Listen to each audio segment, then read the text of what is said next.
example of a 20-year-old healthy woman who, now her life has changed forever. This is Claire Bridges, a bubbly kava tender at the Grassroots Kava House in St. Pete.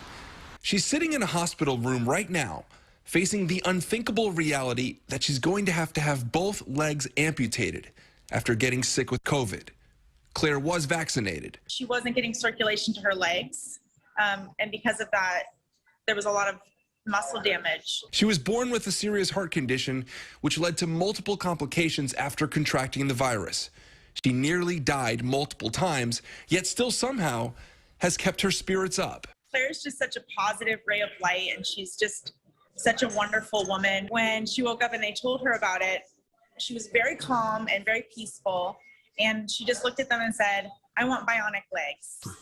And that's kind of the attitude that Claire's held the whole time. Friends and family have raised tens of thousands of dollars through multiple online fundraisers for her medical bills and future expenses. They're also showing love in the form of notes compiled together in a book, letting her know she's not alone. Everybody wants Claire to know how much she means to them and let her know how loved she is and how supported she is. Though her prognosis is dire, her best friend and roommate says Claire's future remains bright, even if it seems dark in the moment. I think she's going to make the best out of this and have many opportunities to come in her life. Just take it seriously and realize that it's not a joke. In Tampa, Josh Cassio, Fox 13 News. We'll be thinking and praying for her for sure. She's going to have a long road to recovery, but Claire's friends say once she's able to, they believe that she will become an advocate and a voice for others who are overcoming Hello, everyone, and welcome back to my channel. Listen, I am not here to try to convince you to receive or not to receive this vaccination. But what I am here to do is to tell you to please, if you have not yet taken it, to continue to research and be sure that it is something that God is allowing for you to do. Because see, the thing that really gets me is the divide that's going on. And the fact that so many are now looking at those who have not been vaccinated as being the problem, as being the non-compliant ones, as being the source of the fact that there is still an ongoing pandemic. And what I also have a problem with is that those who are vaccinated have this somewhat entitlement mentality, as well as feeling as if now they are superhuman and that nothing can now affect them in the way of this virus. And that is a false sense of security. Because here we have a situation where a young woman has indeed been vaccinated, and although she's had underlying health conditions, it spiraled her into more issues with her health, having been vaccinated now. And this is the thing that you don't hear about so much on mainstream media.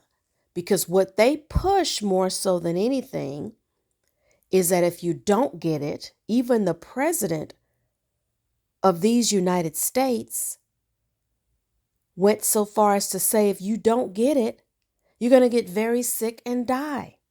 Pretty much putting word curses out there. So my main reason for sharing this broadcast is because I want to make those of you who are unaware aware of the fact that there are still those who receive the vaccine and yet fall very ill, and yes, some may even die.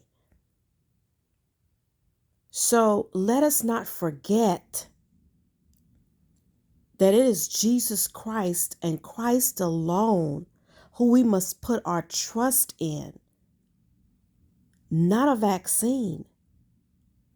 because a vaccine is not 100% effective.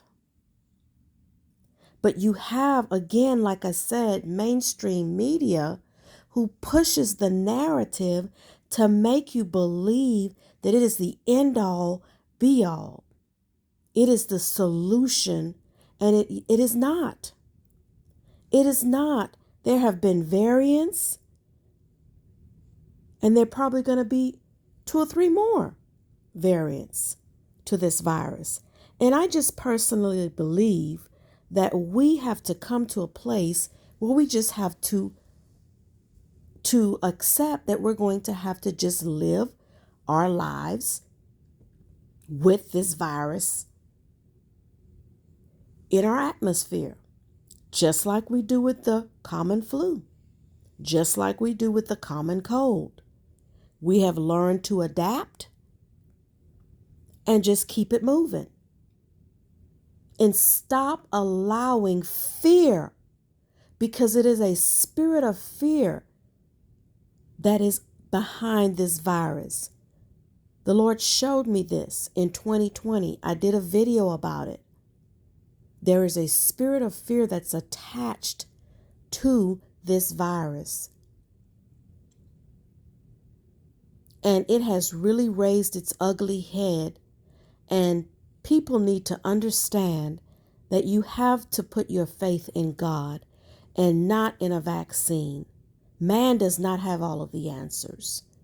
Yes, we thank God for medicine. We thank God for the doctors and the scientists. We thank God that He can work through them. But don't put your trust in man or a man-made vaccine. Put your trust in God and God alone. Thanks for listening.